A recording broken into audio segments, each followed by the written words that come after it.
Vamos a continuar.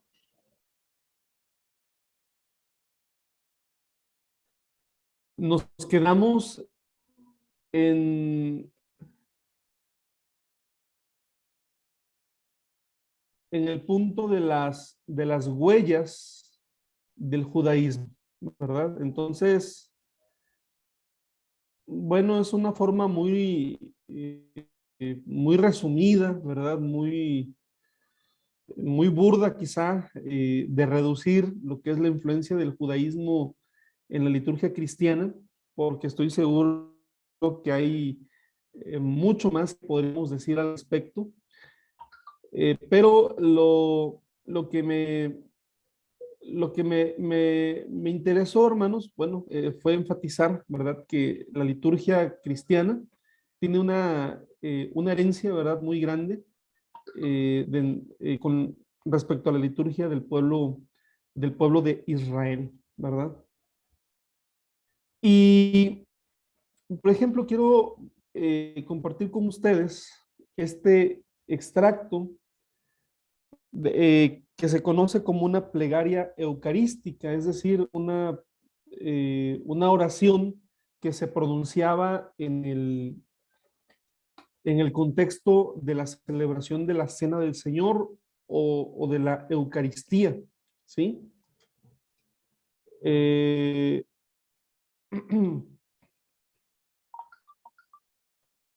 bueno, a lo mejor hemos escuchado hablar de la Didaché, hermanos, ¿sí? La Didaché es un documento contemporáneo de algunos escritos del Nuevo Testamento, ¿sí? No forma parte del canon propiamente, pero sí es un documento que refleja lo que era pues, la manera en la cual la iglesia primitiva o las comunidades primitivas evangélicas, ¿verdad? Cómo vivían su fe y nos habla mucho acerca de liturgia, ¿no? Eh, Fíjense lo que dice esta plegaria. Es una plegaria cristiana por el contenido, hermanos, pero su forma es una forma muy judía. Y se pronunciaba después de la comunión, ¿sí?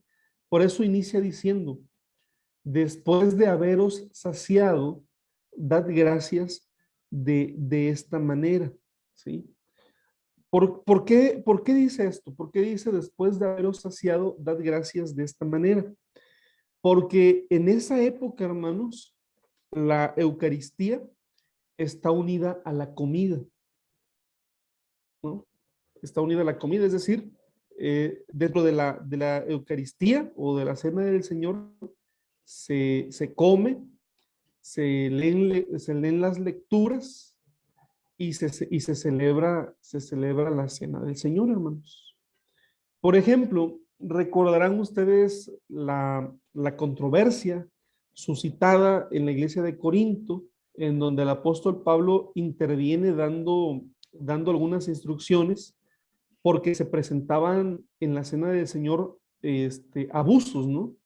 Y abusos tienen que ver con el hecho de que algunos comían tanto que ya no dejaban comida para los que llegaban, ¿verdad? Para los más pobres, ¿sí?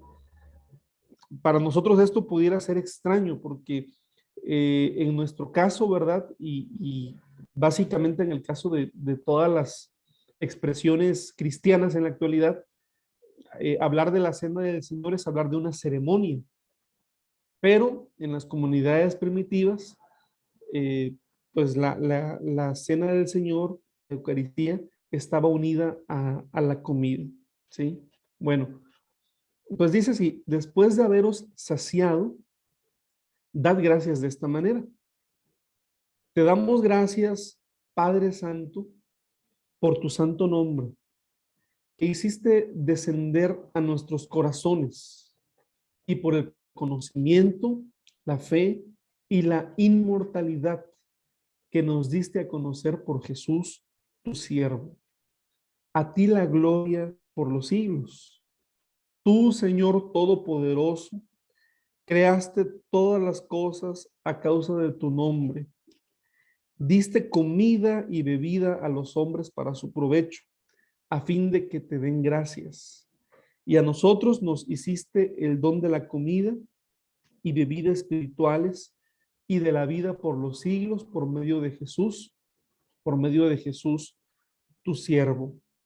Ante todo, te damos gracias porque eres poderoso. A ti la gloria por los siglos. Acuérdate, Señor, de tu iglesia, líbrala de todo mal, llévala a la perfección en tu amor y santificada. Reúnela de los cuatro vientos en el reino que le has preparado, porque tuyo es el poder y la gloria por los siglos. Venga la gracia y pase este mundo. Hosana al Dios de David. El que sea santo, que venga. El que no lo sea, que se convierta. Maranata. Amén. A los profetas, permitidles que den gracias cuantas quieran. ¿Sí? Bueno, es muy enriquecedor, ¿verdad? Conocer documentos como la Didache, ¿verdad? En esta oración, que tiene toda una métrica, por un lado, toda una estructura, ¿verdad? Por ejemplo, pueden ustedes ver que de alguna manera se repiten algunas frases. Por ejemplo, hay un párrafo que termina, dice, por Jesús, tu siervo. Otro párrafo más adelante dice, por medio de Jesús, tu siervo. A ti la gloria por los siglos. Se repite también, hermanos. Pero hace alusiones también a algunos elementos de la tradición judía, ¿no? Por ejemplo, la palabra Hosana hace mención al Dios de David, ¿verdad? Habla de profecía también. Bueno, esta era una oración, ¿verdad? Que se pronunciaba al finalizar ya lo que es, lo que es la Eucaristía, ¿verdad? Pero curiosamente dice, después de haberos saciado, ¿sí? En ese momento, por lo menos, del,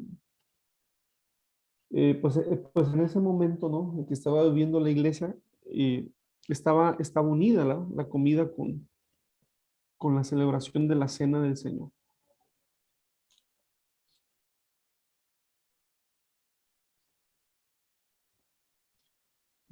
Pues ahora vamos a entrar, hermanos, a las formas cultuales cristianas.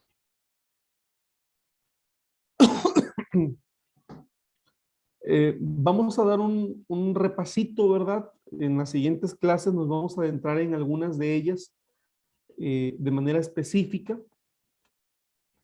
Y vamos a hablar del bautismo. Vamos a revisar también lo que se conoce como la enseñanza de los apóstoles.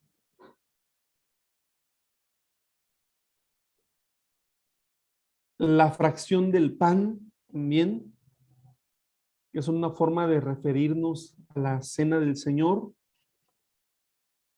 La imposición de manos.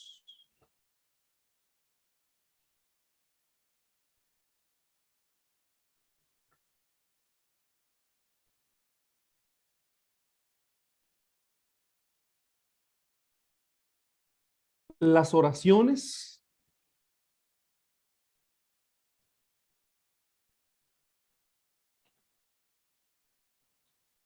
La liturgia de la palabra. Y bueno, ya lo había mencionado, la cena del Señor, ¿no? Como la fracción del pan. ¿Mm? Estas son las formas cultuales cristianas.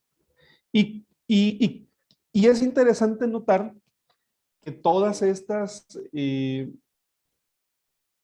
ceremonias, pues son actuales. Nosotros las practicamos, hermanos, ¿sí? Eh, todas ellas, ¿verdad? El bautismo, la enseñanza de los apóstoles, la cena del Señor, las oraciones, la centralidad de la liturgia de la palabra, bueno, son las expresiones cultuales que nosotros también hemos conocido y que nosotros practicamos.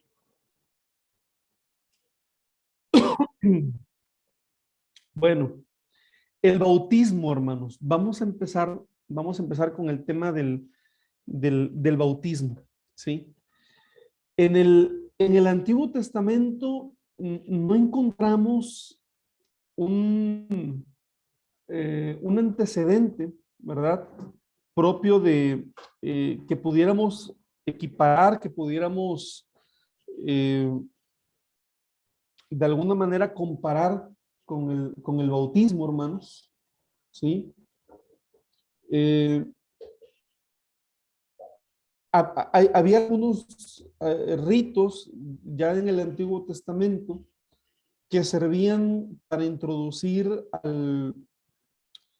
al fiel dentro de la comunidad, ¿no? Pero, pero no teníamos el bautismo como tal. Por ejemplo, en el Antiguo Testamento encontramos la circuncisión, hermanos, que era una evidencia de la pertenencia, ¿sí? De, del israelita, del fiel israelita al pueblo de Dios. Vemos, ¿verdad?, que ya los profetas también hacen una crítica muy fuerte a este rito, no en contra del ritual en sí, sino por el hecho de que ya no se hacía con un sentido realmente de honrar a Dios, ¿no? De hecho, uno de los profetas dijo que el judío lo que tenía que hacer, perdón, no fue el apóstol Pablo el que dice que la circuncisión que Dios quiere es la circuncisión del corazón, ¿verdad? Eso es lo que tenemos que circuncidar, nuestro corazón, ¿sí?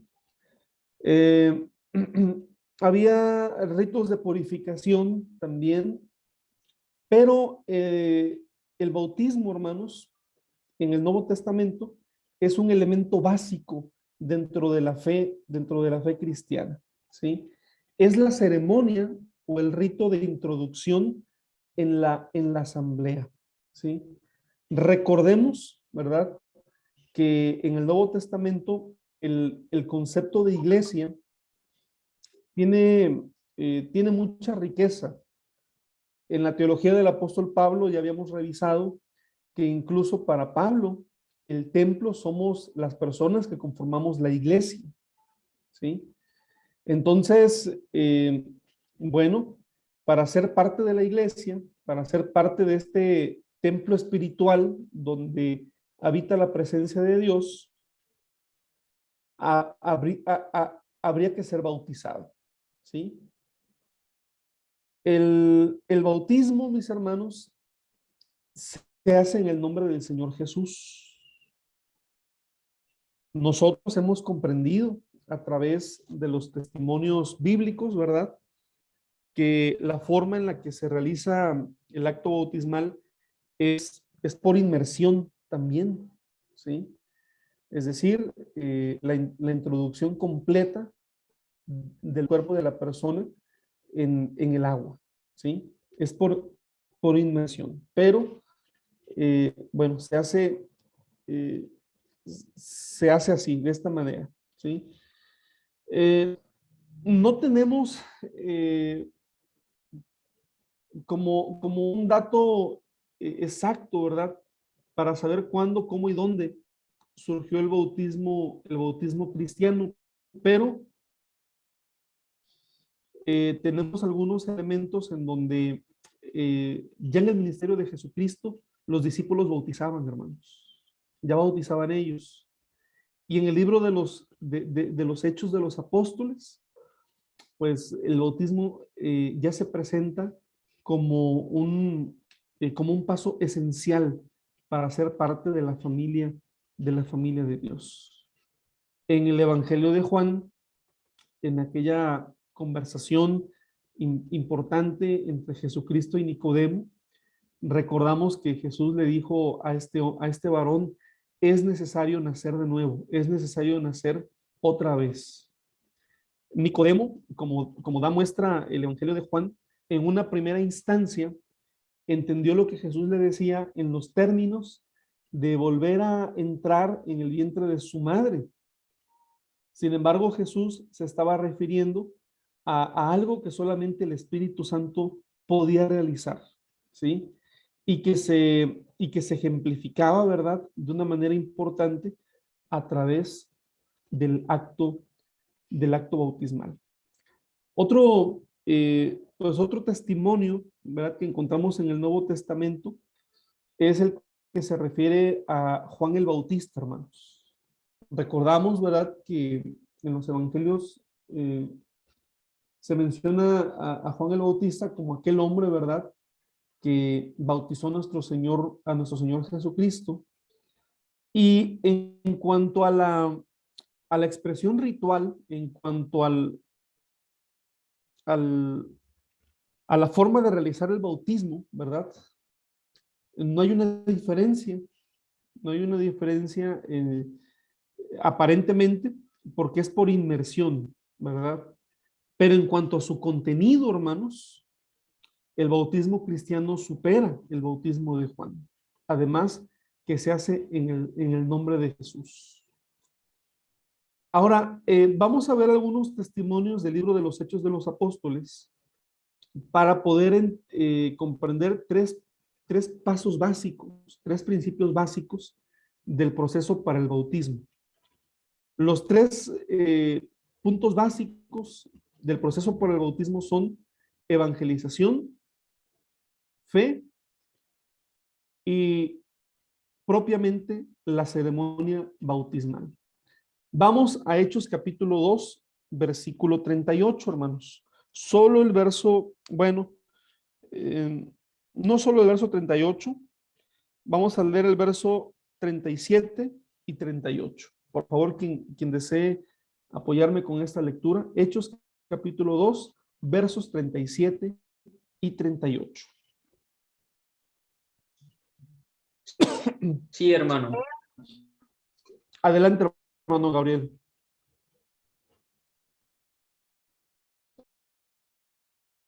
Pedro les dijo, arrepentíos y bautizaos. Perdón. Pedro les dijo, arrepentíos de Jesucristo para perdón de los pecados.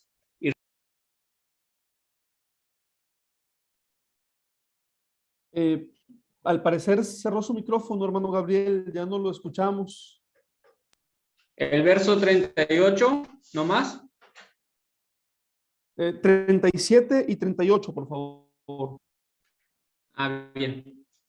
Al oír esto se compungieron de corazón y dijeron a Pedro y a los otros apóstoles, varones hermanos, ¿qué haremos? Pedro les dijo, arrepentíos y bautícese cada uno de vosotros en el nombre de Jesucristo para perdón de los pecados y recibiréis el don del Espíritu Santo. Amén. Muchas gracias, hermano Gabriel. Hermanos, ¿ustedes me pueden escuchar bien? ¿O hay algún problema con mi conexión? Muy bien, muchas gracias. Bueno, muchas gracias, hermana. En este verso encontramos los elementos suficientes para el proceso para el bautismo: evangelización, fe y el rito bautismal, ¿verdad? No leímos los versos anteriores, pero el capítulo 2 del libro de los Hechos de los Apóstoles, desde el verso 14 hasta el verso, desde el verso 14 hasta lo que acaba de leer, hasta el verso que acaba de leer nuestro hermano Gabriel, forma parte del primer discurso del apóstol Pedro, hermanos. Recordemos que este libro o este capítulo nos ubica en la celebración de una de las tres grandes fiestas del pueblo de Israel, hermanos. Y entonces había judíos de prácticamente todo el mundo que habían subido a Jerusalén para la fiesta. Entonces Pedro les predica, Dios obra el milagro de que todos en su propio idioma podían entender lo que los apóstoles estaban anunciando. Y Pedro les anuncia el Evangelio, les habla acerca de Jesucristo como el Mesías prometido por Dios, muerto, ¿verdad? A causa de los líderes religiosos, pero también Pedro les dice que nosotros somos culpables también de la muerte de Jesús. Y el verso 37 dice que la audiencia, quienes estaban escuchando, se compungieron de corazón, es decir, sintieron quebranto en su ser, en su alma, ¿sí? Al escuchar el mensaje del Evangelio. El arrepentimiento fue honesto, fue completo, fue sincero, porque ellos inmediatamente preguntan, ¿qué tenemos que hacer? ¿Cuál debe ser nuestra forma de responder a Dios? Y Pedro les dice, arrepiéntanse y bautícese cada uno de vosotros en el nombre de Jesucristo para para el perdón de los pecados. ¿Sí? Evangelización, arrepentimiento y eh, proceder al bautismo, hermanos. Otro pasaje que también es clave para poder comprender el tema del bautismo, que está en el capítulo 8 del libro de Hechos de los Apóstoles. Y es a partir del verso 26 hasta finalizado el capítulo, donde encontramos el relato de Felipe, uno de los 7 diáconos, y el etíope, el funcionario etíope, aquel que le dijo a Felipe, aquí hay agua, ¿qué impide que yo sea bautizado? Así que quiero invitarles para que quien lo desee y tenga la posibilidad me ayude con la lectura, con esta lectura, Hechos 8, del verso 26 en adelante, por favor.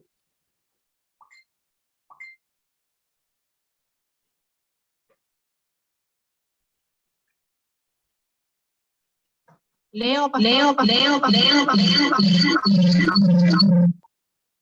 Sí, hermana Karina, por favor, adelante. Un ángel del Señor le dijo a Felipe, ponte en marcha hacia el sur por el camino del desierto que baja a Jerusalén a Gaza. Felipe emprendió el viaje y resulta que se encontró con un etíope, eunuco, alto funcionario encargado de todo el tesoro de la Candace, reina de los etíopes. Este había ido a Jerusalén para adorar, y en el viaje de regreso a su país iba sentado en su carro, leyendo el libro del profeta Isaías. El Espíritu le dijo a Felipe, acércate y júntate a ese carro. Felipe se acercó deprisa al carro, y al oír que el hombre leía al profeta Isaías, le preguntó, ¿acaso entiende usted lo que está leyendo? ¿Y cómo no voy a entenderlo? Contestó, si nadie me lo explica. Así que invitó a Felipe a subir y sentarse con él. El pasaje de la escritura que estaba leyendo era el siguiente. Como oveja fue llevado al matadero, y como cordero que enmudece ante su trasquilador, ni siquiera abrió su boca. Lo humillaron y no le hicieron justicia. ¿Quién describiría su descendencia? Porque su vida fue arrancada de la tierra. Dígame usted, por favor, ¿de quién habla aquí el profeta? ¿De sí mismo o de algún otro? Le preguntó el eunuco a Felipe. Entonces Felipe, comenzando con ese mismo pasaje de la escritura, le anunció las buenas nuevas acerca de Jesús. Mientras iban por el camino, llegaron a un lugar donde había agua, y dijo el eunuco, mire usted que aquí hay agua. ¿Qué impide que yo sea bautizado? Entonces mandó parar el carro y ambos bajaron al agua y Felipe lo bautizó. Cuando subieron del agua, el Espíritu del Señor se llevó de repente a Felipe. El eunuco no volvió a verlo, pero siguió alegre su camino. En cuanto a Felipe, apareció en Azoto y se fue predicando el evangelio en todos los pueblos hasta que llegó a Cesarea.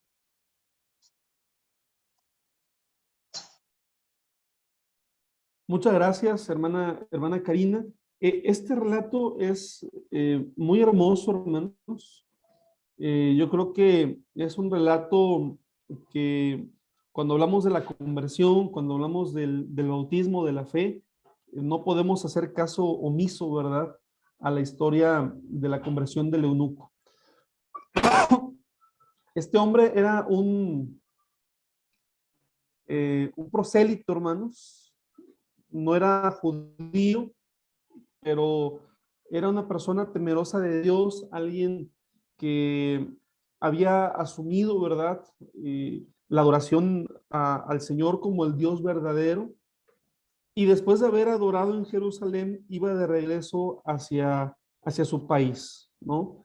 Allí es en donde tiene un encuentro con Felipe, quien le comparte el evangelio, y el relato termina, ¿verdad?, con la conversión de este hombre. Uh-huh.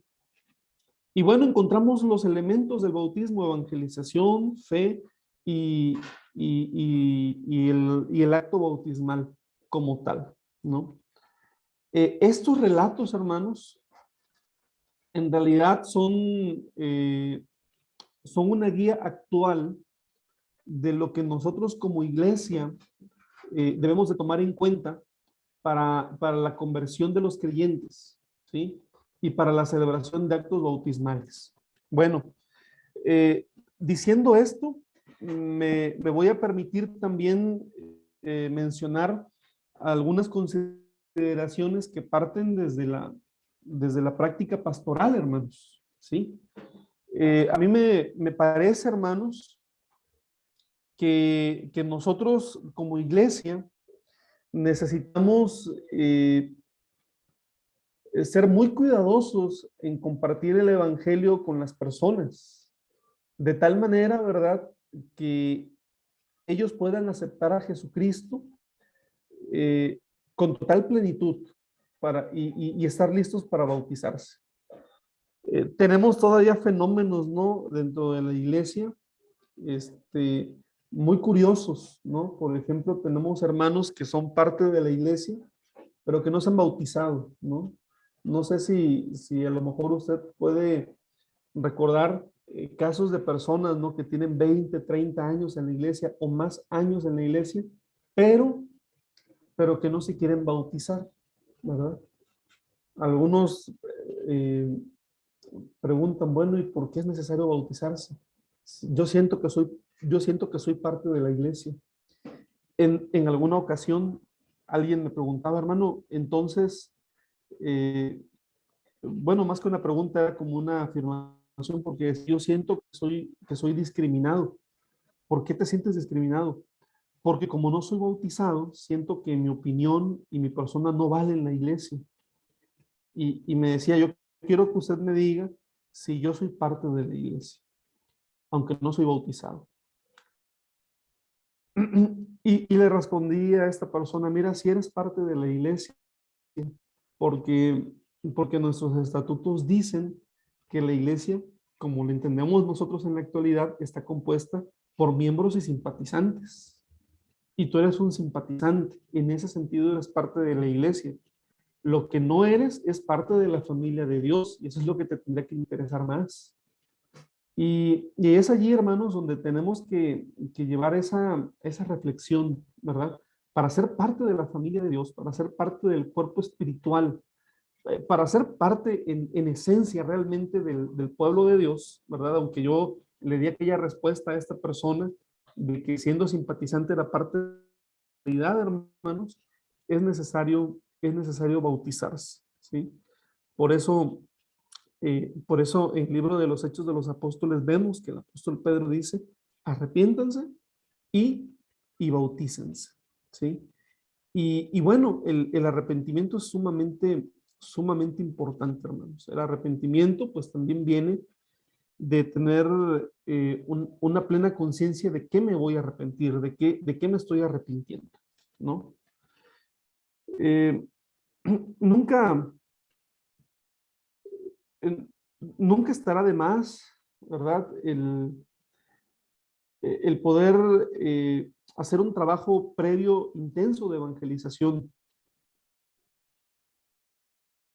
invitando a la conversión y al arrepentimiento a aquellos que son candidatos para el acto bautismal. ¿Sí? La siguiente forma cultural, hermanos, que encontramos en la iglesia primitiva, es lo que se conoce como la enseñanza apostólica. Esta enseñanza de los apóstoles, hermanos, se impartía al inicio de las reuniones, ¿no? Es decir, no debemos imaginar, hermanos, que los cultos de la iglesia primitiva tenían el orden y la estructura que tienen nuestros cultos, por ejemplo, ¿no? Eran distintos. Y aquí encontramos, ¿verdad?, que las asambleas litúrgicas, que es una forma de denominar a lo que nosotros llamamos culto, comenzaban con una enseñanza apostólica, ¿sí? Por ejemplo, vamos a ver algunos ejemplos, ¿no? Vamos a Hechos capítulo 20, verso 7.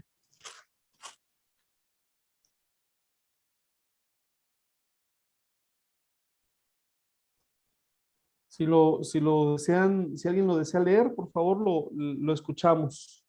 Hechos 20, verso 7.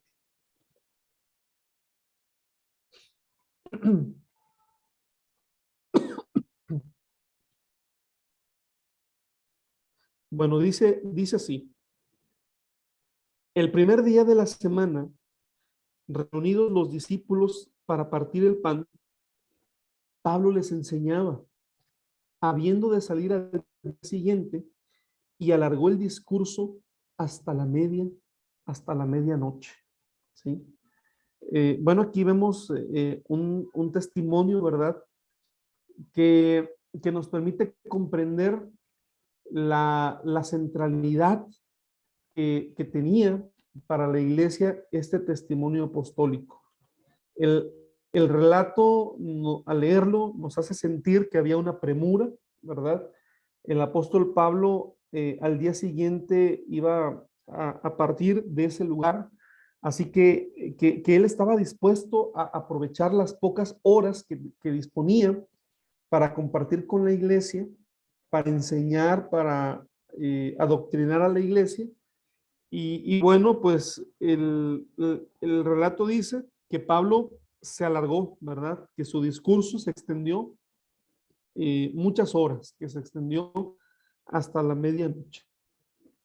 Así que ahí tenemos un ejemplo, ¿no? Como, por ejemplo, en Troas fue la palabra expuesta por el apóstol Pablo la que resuena en la celebración. Pero otras veces, hermanos, es la palabra escrita la que tenía la preeminencia en la congregación, hermanos, ¿sí? Por ejemplo, vamos a ver, déjenme encontrar una cita bíblica en la primera carta a los Corintios.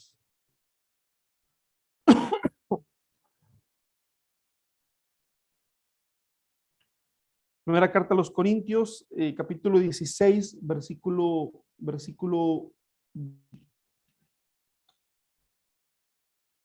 1.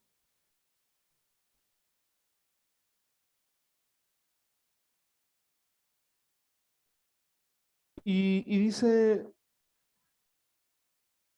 así: en cuanto a la ofrenda para los santos, haced vosotros también de la manera que ordené en las iglesias de Galacia. Bueno, aquí vemos una instrucción, hermanos. ¿Cómo se participaba en este tipo de instrucciones? Recuerden, hermanos, que las cartas eran leídas a toda la comunidad.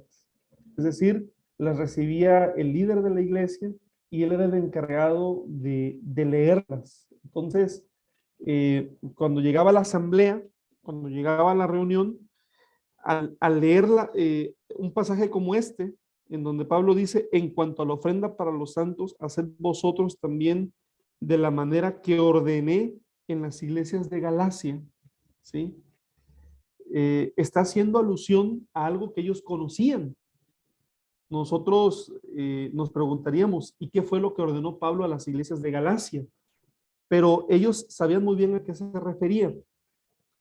Y al ser leída esta carta y esta instrucción para la iglesia primitiva, para la iglesia de Corinto, era prácticamente como si el mismo apóstol Pablo se los estuviese diciendo en ese momento, ¿sí?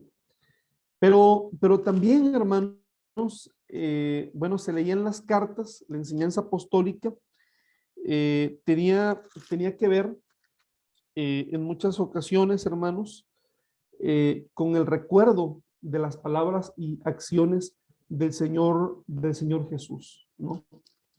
La iglesia escuchaba atentamente, ¿no?, el recuerdo de los apóstoles sobre el tiempo o respecto al tiempo que ellos pudieron convivir con el Señor Jesucristo. Como dice en la primera carta de Juan, ¿verdad? Lo que hemos visto, lo que hemos oído, lo que hemos tocado referente al verbo, ¿verdad? Al verbo de la gloria, de eso nosotros les hablamos. Uh-huh. Bueno, así que la exposición de la palabra era una parte sumamente importante, la enseñanza apostólica.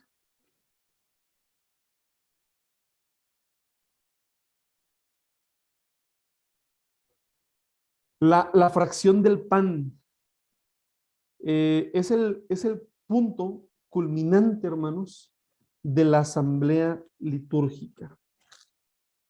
Y vamos a ver la primera carta a los Corintios, capítulo 11.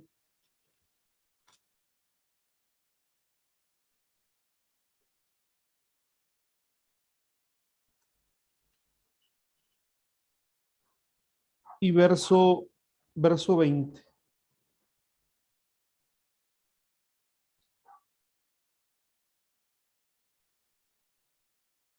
Bueno, desde el verso 17, hermanos, hasta que termine el capítulo, en el capítulo 11, el tema es la cena del Señor en la primera carta a los Corintios. Pero las secciones se dividen de la siguiente manera. Del verso 17 al verso 22, el apóstol Pablo le reprocha a los creyentes por los abusos que él ha escuchado que se cometen al celebrar la cena del Señor en la iglesia de Corinto, hermanos. ¿Sí? Del verso 17 al verso 22, fíjense lo que dice. Pero al anunciaros esto que sigue, no os alabo, porque no os congregáis para lo mejor, sino para lo peor. Pues en primer lugar, cuando os reunís como iglesia, oigo que hay entre vosotros divisiones, y en parte lo creo. Porque es preciso que entre vosotros haya disensiones para que se hagan manifiestos entre vosotros los que son aprobados. Cuando pues os reunís vosotros, él les dice, esto no es comer la cena del Señor. Porque al comer, cada uno se adelanta a tomar su propia cena, y uno tiene hambre y otro se embriaga. Pues ¿qué? ¿No tenéis casas en que comáis y bebáis? ¿O menospreciáis la iglesia de Dios y avergonzáis a los que no tienen nada? ¿Qué os diré? Os alabaré. En esto no os alabo. ¿Sí? Bueno, aquí él les reprende, ¿verdad?, por los excesos, los abusos que están sucediendo con relación, ¿verdad?, a la cena del Señor. Y después en el verso 23, hermanos, del verso 23 hasta el verso 26, encontramos uno de los testimonios más antiguos, hermanos, respecto a la cena del Señor, ¿verdad? Junto con el Evangelio de Marcos, este testimonio podríamos hablar que son los más antiguos en el Nuevo Testamento, ¿sí? Y Pablo dice que él este testimonio lo recibió directamente del Señor. No lo recibió a través de la tradición oral, no lo recibió a través de la enseñanza apostólica, no lo recibió a través del recuerdo de alguien.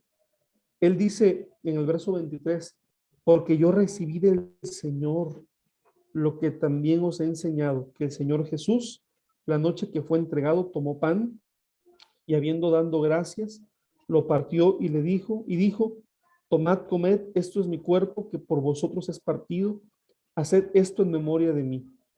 Asimismo tomó también la copa después de haber cenado, diciendo, esta copa es el nuevo pacto en mi sangre, haced esto todas las veces que la bebiereis en memoria de mí.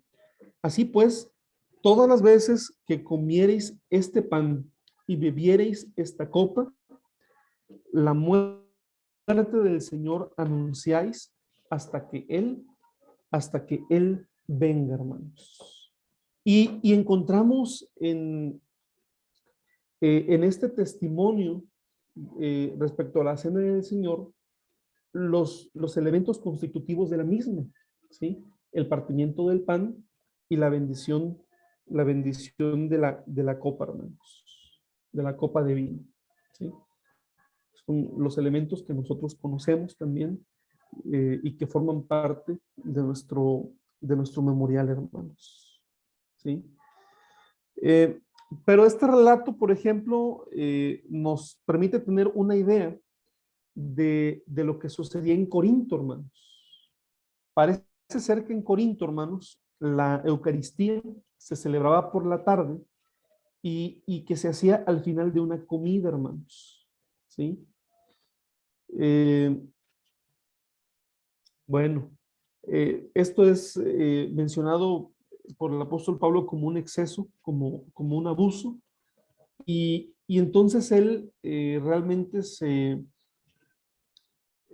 atiene, ¿verdad?, a compartir lo que tiene que ver con la ceremonia, hermanos. Bueno, ya con el paso del tiempo, ¿verdad?, la cena del Señor se constituyó propiamente en una ceremonia, ya no en un momento de comida, ¿verdad?, en donde había lugar también para la fracción del pan.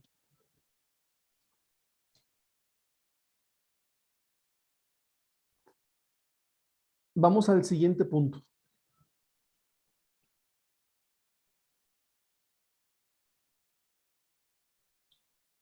La imposición de las manos.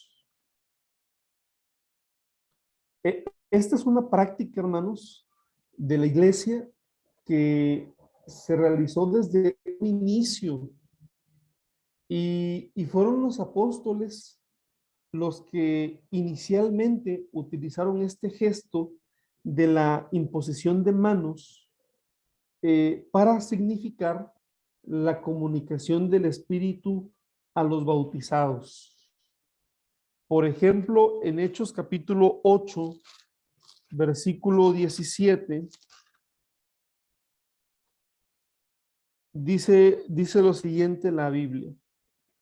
Entonces les imponían las manos y recibían el Espíritu Santo.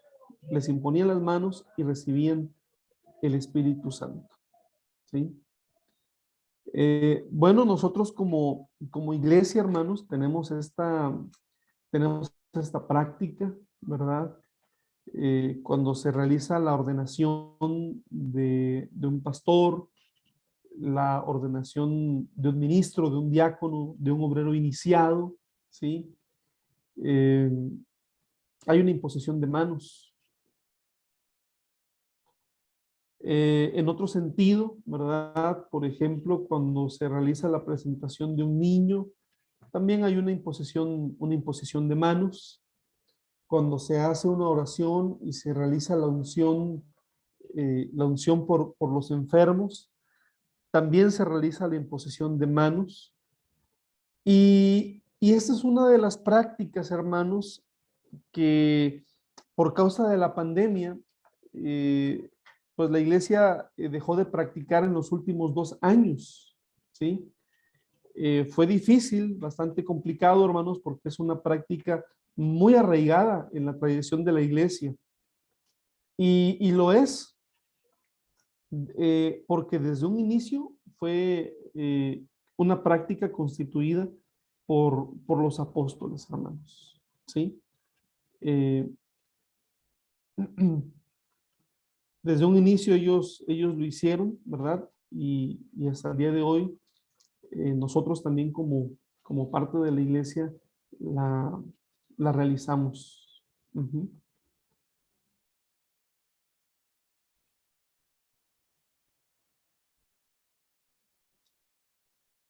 Las oraciones, hermanos. Veíamos me parece que fue la clase anterior, ¿verdad? O quizá una clase previa, en donde pudimos ver los conceptos relacionados con el sacrificio o con los sacrificios del Antiguo Testamento pasaron por un proceso de espiritualización. De repente, muchos conceptos que tenían que ver propiamente con las ceremonias de los sacrificios, ya hacían referencia a lo que en el Antiguo Testamento se conocía como el fruto de labios. Y fruto de labios pueden ser las oraciones, puede ser la lectura o recitación de un salmo también, o de una porción de las Escrituras. Bueno, las oraciones en particular, hermanos, las alabanzas también, los cantos también forman parte de este fruto de labios, pero de manera muy, muy especial hacemos mención a las oraciones, ¿verdad? Las oraciones son para agradar a Dios, para pedir la bendición de Dios, para agradecer a Dios, para suplicar su presencia y su bendición.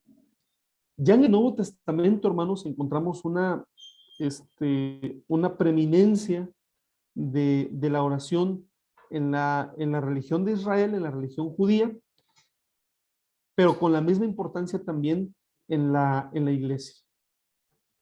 Recordarán ustedes que Jesucristo en cierta ocasión habló de una parábola en donde dice que dos personas subieron al templo a orar. Uno era un religioso y otro era un hombre pues, que era conocido por ser pecador, ¿sí? Pero los dos subían al templo a orar.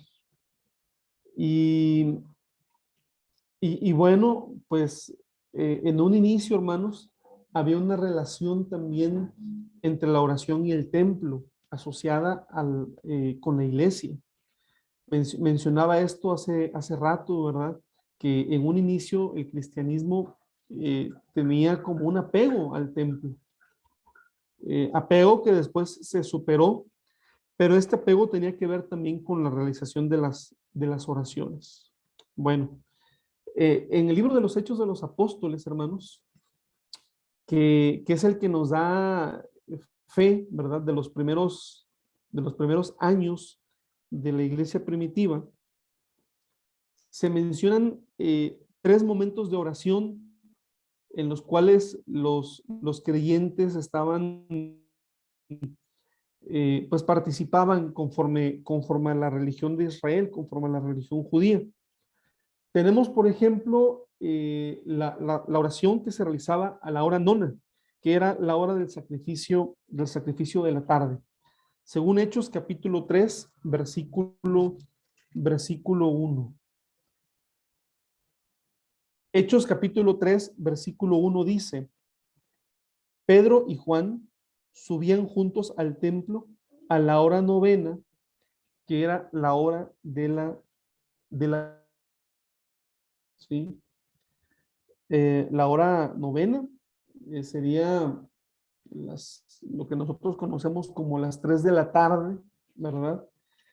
Era la hora de la oración y era la hora del sacrificio de la tarde, ¿sí? Entonces, tenían como costumbre subir al templo para orar, ¿sí?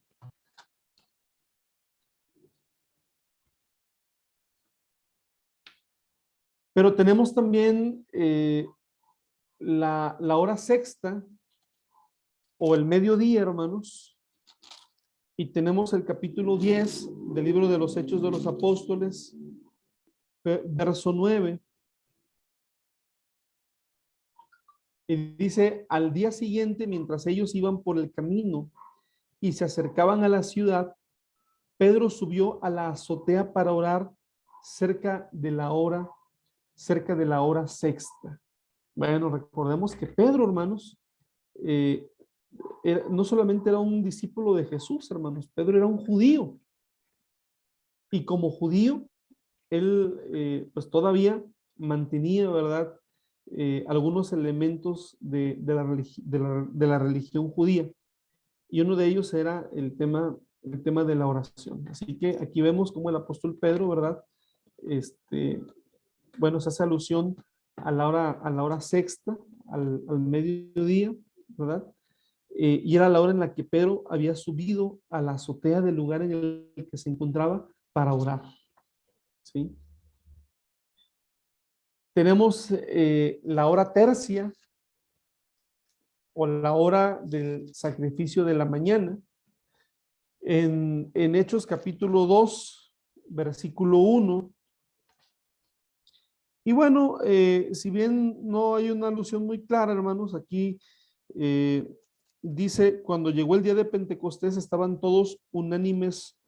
eh, todos unánimes juntos.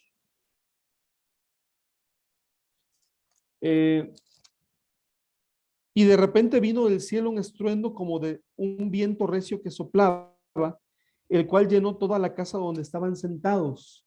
Y se les aparecieron lenguas repartidas como de fuego, asentándose sobre cada uno de ellos, y fueron todos llenos del Espíritu Santo y comenzaron a hablar en otras lenguas según el Espíritu les daba que hablasen.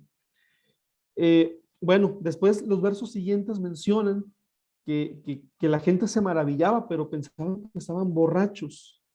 Y entonces Pedro se levanta y en el verso 14 dice,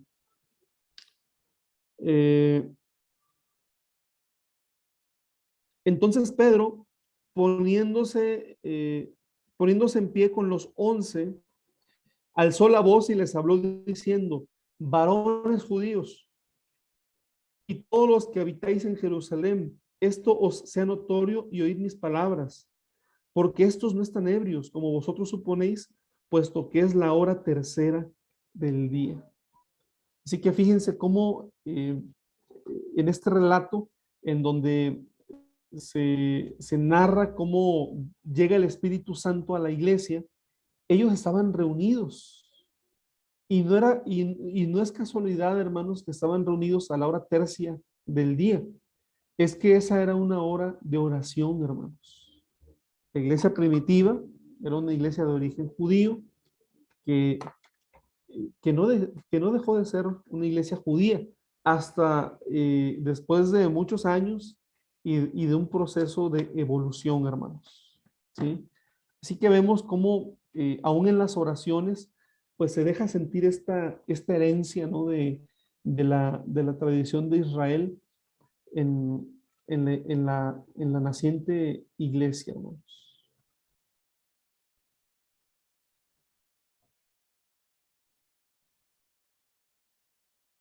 Bueno, vamos a pasar finalmente a la liturgia de la palabra. ¿Sí? Y bueno, la liturgia de la palabra, hermanos, fue un elemento esencial de las reuniones de los cristianos. Recordemos que en un inicio, hermanos, cuando hablamos de la palabra escrita, estamos hablando nos referimos a la Biblia hebrea. Todavía no se había escrito el Nuevo Testamento. Sin embargo, hermanos, también cuando fueron apareciendo los escritos del Nuevo Testamento, las cartas de Pablo, las cartas también del resto de los apóstoles, pues estos escritos también formaron parte esencial en las asambleas litúrgicas de los cristianos, hermanos. Se tomaba como base la lectura de la ley, la lectura de los profetas, el canto de los salmos, Y el Evangelio, hermanos, el Evangelio que en un principio era contado, era oral, hermanos, era de boca en boca, pero cuando empezaron a ponerse por escrito los relatos del Evangelio, pues también fueron leídos, hermanos, ¿sí? En esta parte de la celebración, los elementos que toman fuerza son los siguientes y son los que ustedes tienen en sus pantallas. El comentario u homilía, que consistía, hermanos, básicamente en una conversación con preguntas y respuestas. Pero también se daba lectura a las cartas escritas por los apóstoles. Estas cartas eran leídas en la reunión litúrgica. Y también, hermanos, se participaba de oraciones como la oración del Padre Nuestro, ¿sí? Bueno, que estaban ya, que formaban parte importante dentro de la tradición de la naciente iglesia, por remontarse al mismo Jesús, hermanos, ¿sí? Había composiciones, hermanos, espontáneas también de parte de la comunidad.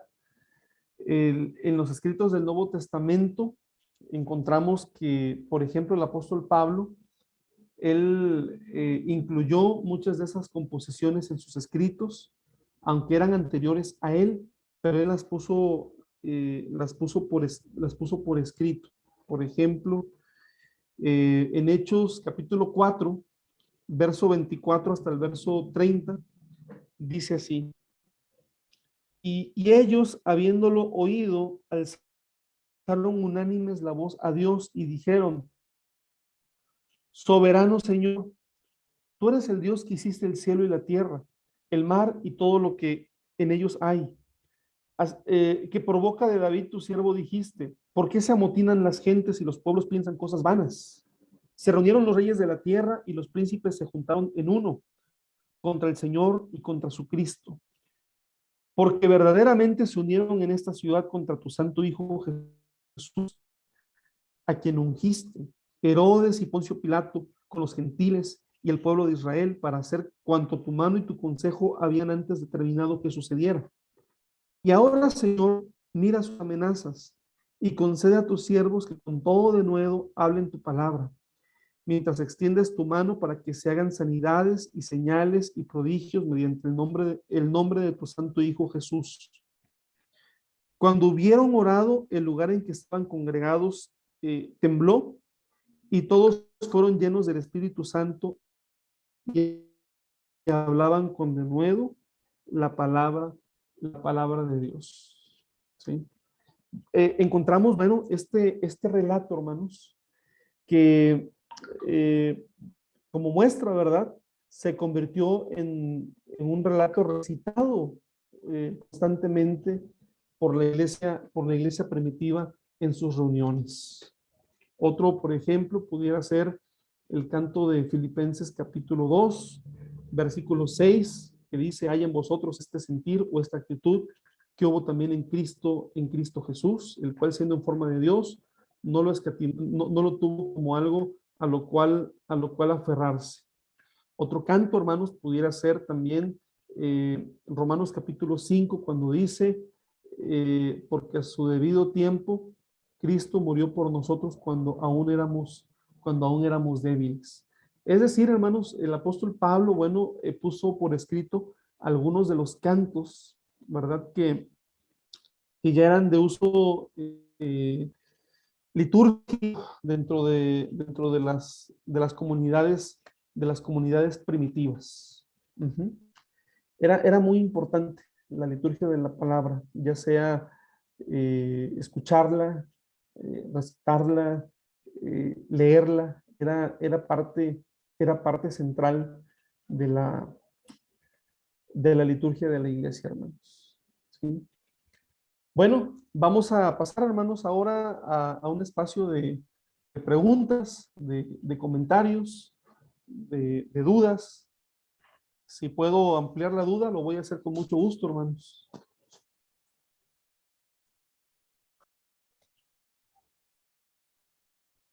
No sé si hay alguna pregunta, mis hermanos.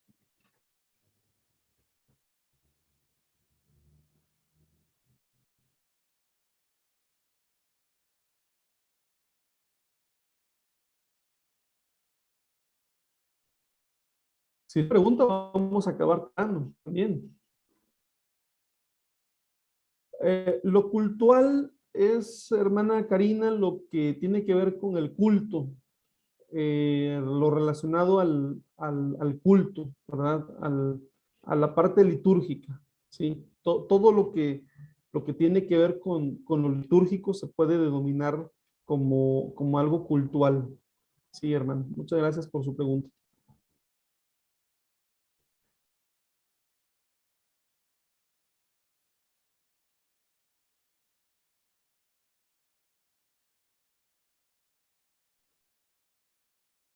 Miren, hermanos, que si no hay preguntas, voy a pensar que no me di a entender bien y que los dejé con muchas dudas.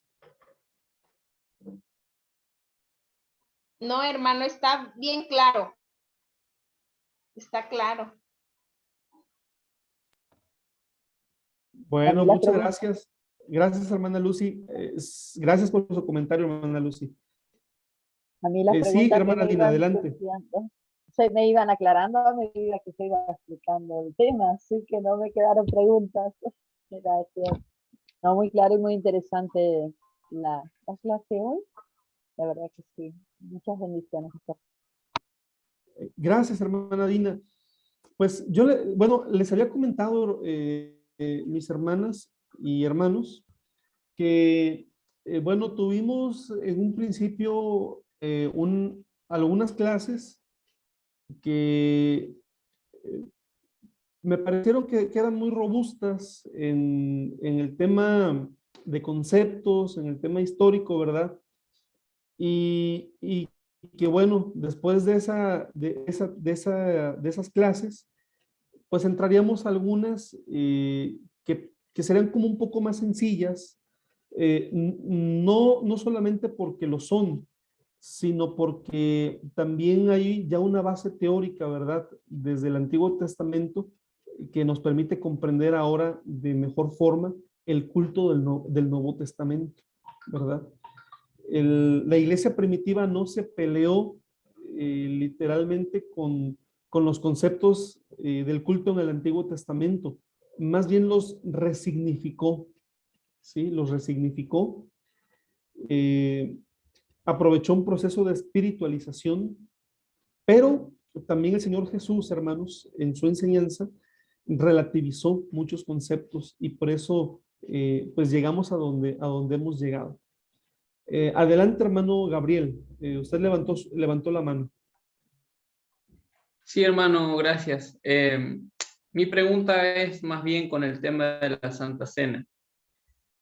Como iglesia creemos que no hay que abstenerse, sino que hay que arreglar cuando hay cosas para arreglar y participar, ¿no? La enseñanza por ahí pasada era que, bueno, que se abstengan y hoy es que arreglen y participen. Si vos tenés, o sea, hablando de un, digamos, conflicto, si vos tenés la disposición a arreglar y por ahí te sentís bien, sentís algo, o sea, sentís que no estás bien, pero vas con sinceridad a participar. ¿Qué usted dice? Sí, porque el corazón es bravo, por ahí no, no quiere olvidar, no quiere, si siente cosas, ¿no? Y bueno, ¿qué usted dice en cuanto a eso? Ir con sinceridad y participar, porque abstenerse no soluciona nada, ¿no? Si me puede responder, por favor.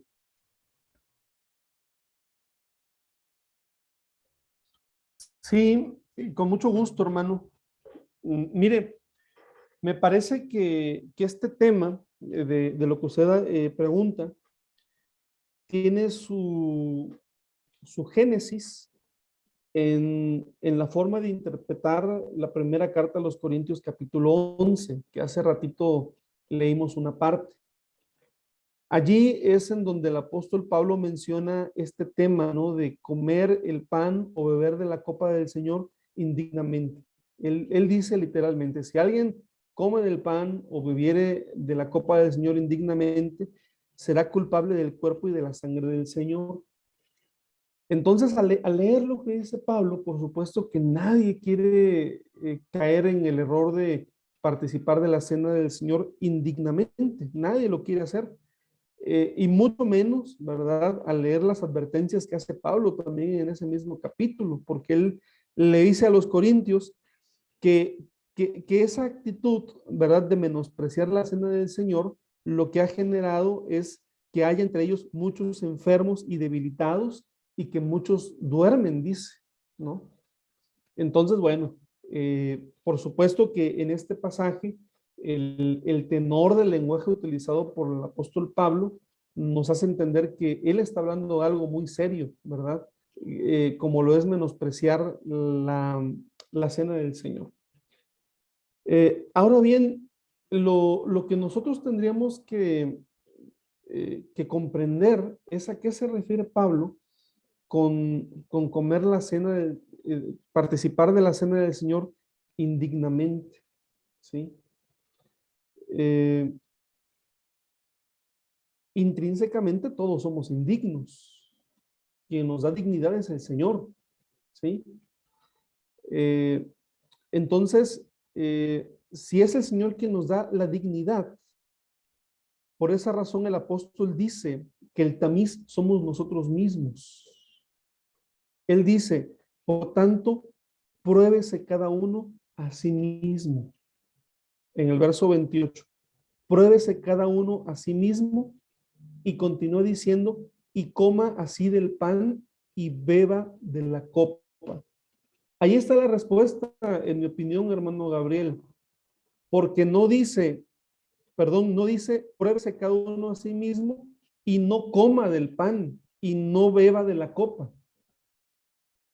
No, dice al contrario, pruébese a sí mismo y coma así del pan y beba de la copa. Entonces, lo que el apóstol está diciendo es que cuando nosotros participamos de la cena del Señor, debemos estar plenamente conscientes de qué acto estamos realizando y que es un acto en el cual nosotros debemos de reflexionar en nuestra relación con el Señor y nuestra relación con el prójimo y nuestra relación con la iglesia de Dios. Si nosotros hacemos esto, si hacemos una reflexión seria, una reflexión honesta, y si nuestra reflexión es así, puede incluir incluso el arrepentimiento en caso de ser necesario, dice Pablo, pues participe. No dice no lo hagas, dice participa, ¿sí? Pero nosotros somos ese tamiz, somos ese filtro, nuestra propia conciencia, hermano, ¿sí?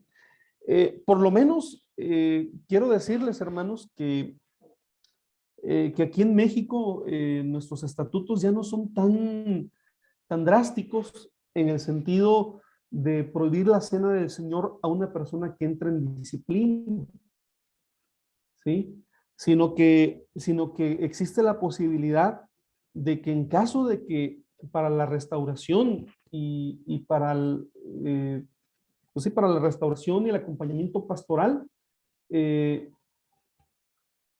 pierden muchos derechos cuando hay una disciplina, pero también se valora qué derechos le sirven a la persona para poder ser restaurado. Y si el pastor considera que participar de la cena del Señor a quien está disciplinado es un derecho que le ayuda para su restauración, entonces puede participar. Esto se los estoy comentando lo que es la iglesia aquí en México, aunque no siempre fue así, ¿no? Hay muchos testimonios de hermanos que estaban disciplinados y que se les prohibió participar de la cena del Señor anteriormente. Hoy pudiera haber casos así, pero ya no son estrictamente necesarios. Bueno, no sucede estrictamente así. Y es bíblico, porque el mismo Pablo dice, pruébense cada uno a sí mismo. Bueno, es lo que yo le podría decir, hermano Gabriel. No sé si por lo menos en parte contesté su pregunta. Sí, hermano, muchas gracias.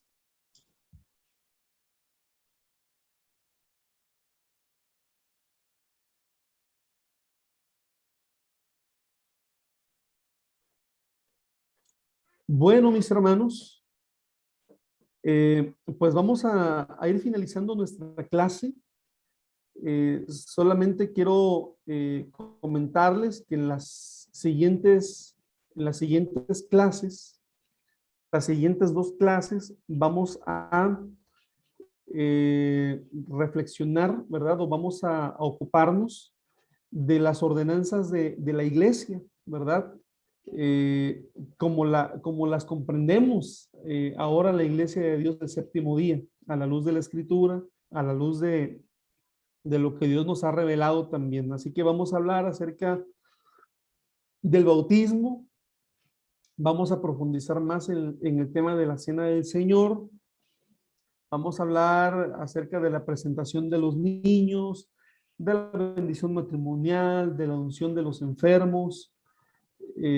Así que bueno, primeramente Dios, vamos a tener unas clases hermosas también, las que sigan.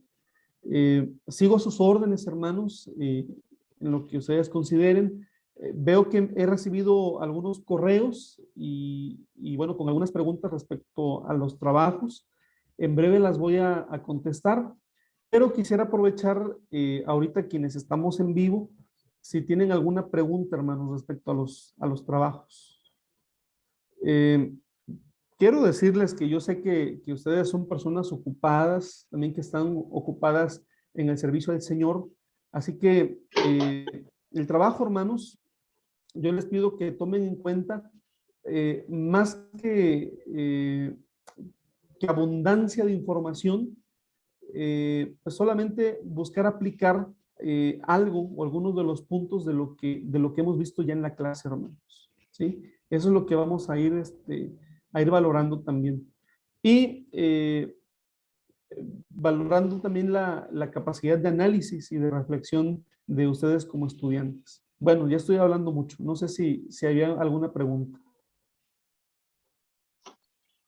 Paz, hermano.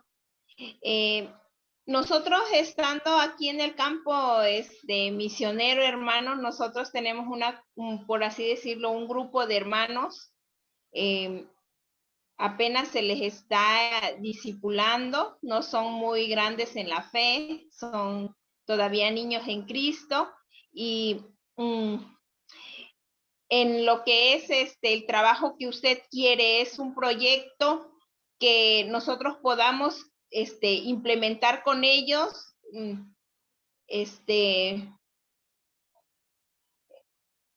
No sé, a mí me puse a pensar ese día que usted daba ejemplos, el poder dar, por ejemplo, un curso o un diplomado, no sé cómo de alabanza y adoración, porque nosotros acá no tenemos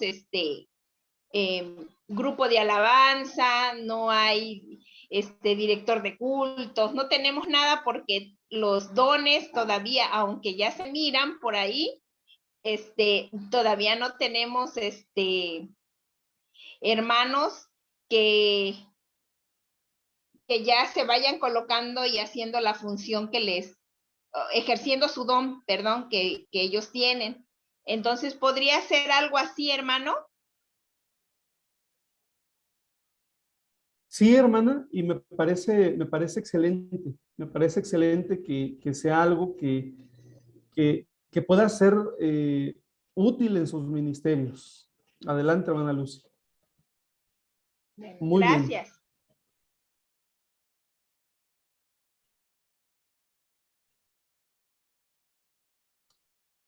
Bueno, mis hermanos, pues nos despedimos. Vamos a finalizar nuestra clase. Deseo que Dios les bendiga y con el favor del Señor nos saludamos el próximo jueves.